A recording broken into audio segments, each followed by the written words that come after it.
They say family is everything, but sometimes it's the sharpest blade. My name is Adam Grayson.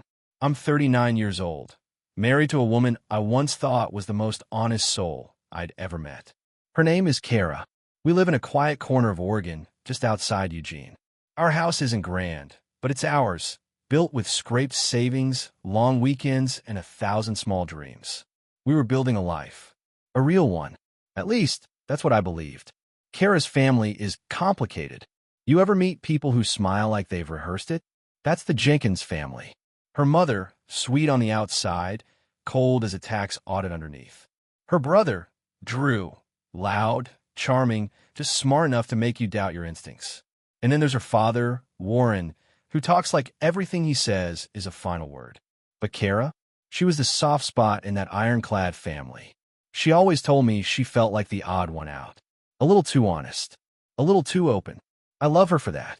So when she suggested a family reunion, just a weekend getaway at a rental house in the Columbia River Gorge, I didn't hesitate. I thought maybe it was time. Time to build new bridges, smooth old tensions. Maybe even forgive what hadn't been spoken between us in years. But I was wrong. So wrong. The house was beautiful. Big, rustic, with creaky floors and a wraparound porch. The kind of place where people sip wine at dusk and pretend life's been gentle with them. Everyone arrived on Friday night. Kara and I got there first. Then Drew and his wife, Lindsay. Then the parents. It was tense, but manageable. We cooked together, played old card games, told stories from back when Kara and Drew were kids. Kara laughed, and I saw a light in her eyes I hadn't seen in years. For a moment, it felt real. But then came Sunday morning. Everyone else was outside. I'd gone back inside the house to grab my phone. Walked into the guest room we were using and opened the top drawer of my travel bag where I had kept an envelope, $4, $200 cash. Emergency savings. We were about to replace our roof. I hadn't told Kara I was carrying it. It was gone. I checked every pocket, every zipper, every bag. Gone. At first, I thought maybe Kara moved it. But when I asked her, her face changed. She didn't get angry. She got quiet. "Why would you carry that kind of money?" she asked. "I didn't want it in the bank right now. I just wanted it close. We need it for the roof deposit, remember?" "That's not safe, Adam." "But you didn't touch it?" "No," she said. Too quickly. I try not to spiral. Maybe I dropped it somewhere. Maybe I misremembered where I put it. But deep down I knew. I kept thinking about Drew. His little jokes all weekend. The casual comments about feeling broke and needing a miracle. Still, I said nothing. Until dinner. We were sitting around the long wooden table, finishing the last of the roast. I was quiet, watching. Drew was sipping his wine, laughing at something Lindsay said. Then, out of nowhere, he looked at me and said, "By the way, Adam, hope you didn't misplace that little envelope of yours." Everyone went silent. Kara froze beside me. I stared at him. He smiled. That smile. "Relax, man," he added. "I'm just playing." But something in his eyes said otherwise. That wasn't a joke. That was a challenge. I stood up, walked out to the porch. The wind was cold. The kind of cold that crawls under your skin, not just your clothes.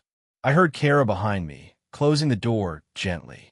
"You okay?" she asked. "I don't know," I said. "Tell me the truth. Did you see Drew near my bag?" She hesitated, which was enough of an answer. And then, just as I was about to press her further, we heard it. The creak of the front door, opening slowly. Then, a voice. One none of us expected to hear. A voice that stopped Kara cold. A voice that made Drew, inside, go dead quiet. "Where's my husband?" Some doors open with a knock. Others swing wide when the truth forces its way in. The voice came from the front hallway. Firm, tired, laced with something bitter. Not anger, but the quiet after too much of it. "Where's my husband?" she repeated. Kara and I exchanged a look, and I stepped back into the house. There she was, standing in the doorway. A woman in her late 30s, tall, with short black hair and eyes like steel under moonlight. She looked like someone who'd driven a long way and hadn't planned on smiling once when she got there. She was holding a duffel bag. Her boots were dusty, and in her hand was a photo. She held it up. "Where is he?" Behind me, Drew had gone pale. Lindsay stood slowly from the couch, blinking in confusion. "Sorry, who are you?" Warren asked, finally rising from his seat at the table, all fake warmth and forced composure. The woman ignored him. Her eyes locked on Drew. I said, "Where's my husband?" And that's when Drew did the dumbest thing he could have done. He laughed, soft at first, then louder. "You've got the wrong house," he said. She took a step forward. "No, I got the right photo, the right man, and the wrong life. You want to explain this to me, Trevor?" The room snapped silent. I turned to Kara. She looked like she'd been struck. What did she just call him?" "Trevor," I whispered. "Not Drew. Trevor." "Wait a second." Lindsay finally snapped. "This is insane. Drew, what is she talking about?" But Drew just sat down, poured himself another glass of wine. Didn't even flinch. "Her name's Maureen," he said casually. "She's confused. It's a long story." Maureen didn't blink. She pulled a folded document from her coat. "Marriage license. Oregon State. 2008. Witnessed, notarized, recorded. He's my husband." She turned to Lindsay. "He married you in 2015, right?" Lindsay staggered back like she'd been shot. No, that's not, this can't be." Kara stepped forward. "Drew, please tell me this isn't real." "I don't owe anyone here an explanation," he said, suddenly cold. "Oh, but you do," I said, starting with the money. He looked at me like I'd finally bored him. "What money?" "The money that went missing from my bag. You laughed about it." "You knew," Kara added. "You're the only one who was near it, Drew." Maureen narrowed her eyes. "He's done this before." "What?" I asked. She nodded slowly. "That's why I came. I tracked his car to this address. Took me months. He's been stealing, running, lying, starting over again and again." Lindsay was crying now. Warren looked like he'd aged 10 years in 10 minutes. But Drew just stood up, calm, cold. "I've always been good at reading people," he said. "And this family? Full of cowards. You all like to pretend. I just stopped pretending first." Then he walked to the door. And as he passed Maureen, he smirked.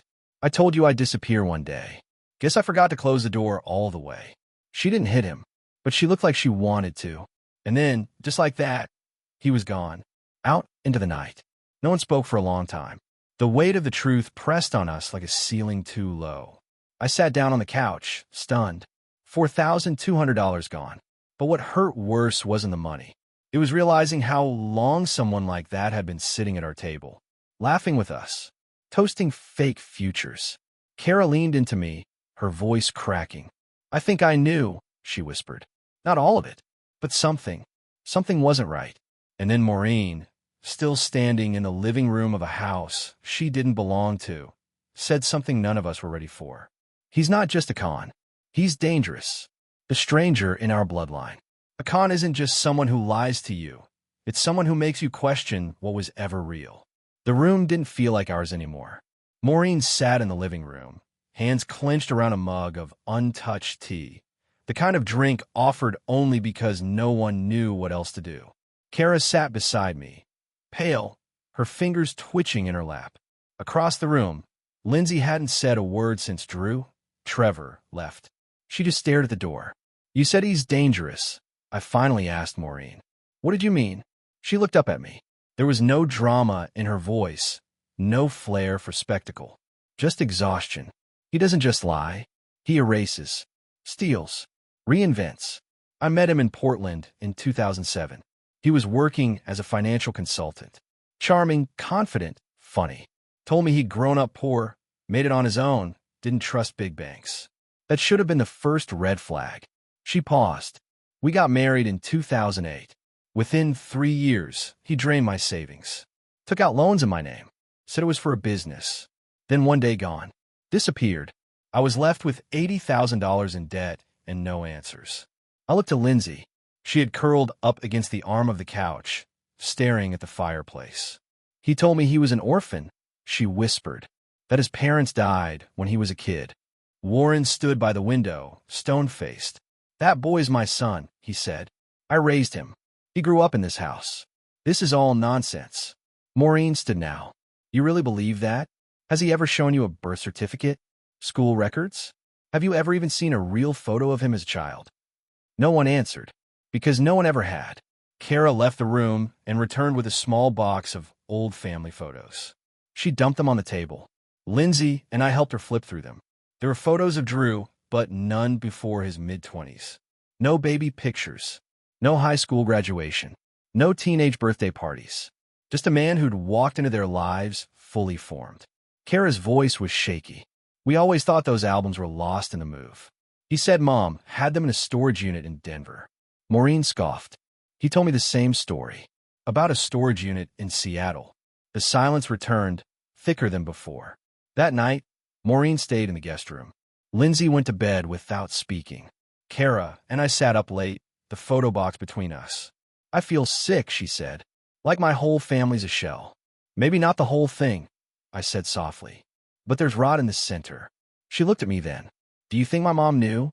I hesitated. I think she knew something. I said, but like all things in this family, it was easier not to ask. Kara closed her eyes. He stole from you. From Maureen. From Lindsay. And from my parents too, I bet. I nodded. And I bet it wasn't just money. She frowned. What do you mean? People like him, I said, they don't just take what's in your wallet. They take time, trust, futures. And if we don't dig deeper, he's going to keep doing it. Somewhere else. To someone else. In the morning, Maureen gave me a flash drive. I've been collecting everything, she said. Emails, fake IDs, copies of accounts I managed to trace. I think he's got more aliases than we know. Kara and I drove back home later that afternoon. The drive was quiet, but it wasn't empty. It was a silence full of realization, of grief, of the slow, painful birth of truth. When we got home, I plugged the flash drive into my laptop. There were documents, fake passports, photos of Drew with other women in other towns. He wasn't just a liar.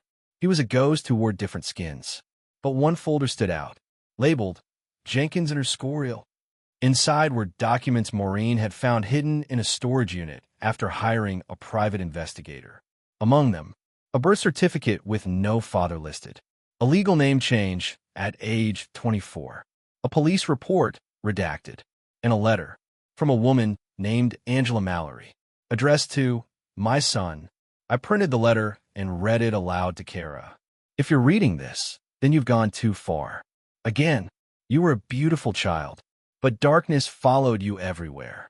I loved you, even when you scared me, even when you lied to the judge, even when the woman disappeared and I knew, deep down, that you were involved. I can't protect you anymore. Whatever you've become, I hope someday you'll stop. But I can't carry it anymore. There was no signature, no date, just a letter, and a single line scribbled on the back in different handwriting. He was never supposed to find them. I looked up at Kara. Her face had gone completely still. Adam, she whispered. We don't know who he is.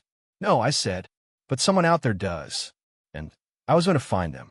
A name he buried. The further I dug into his past, the more I realized this man didn't just steal lives. He erased them.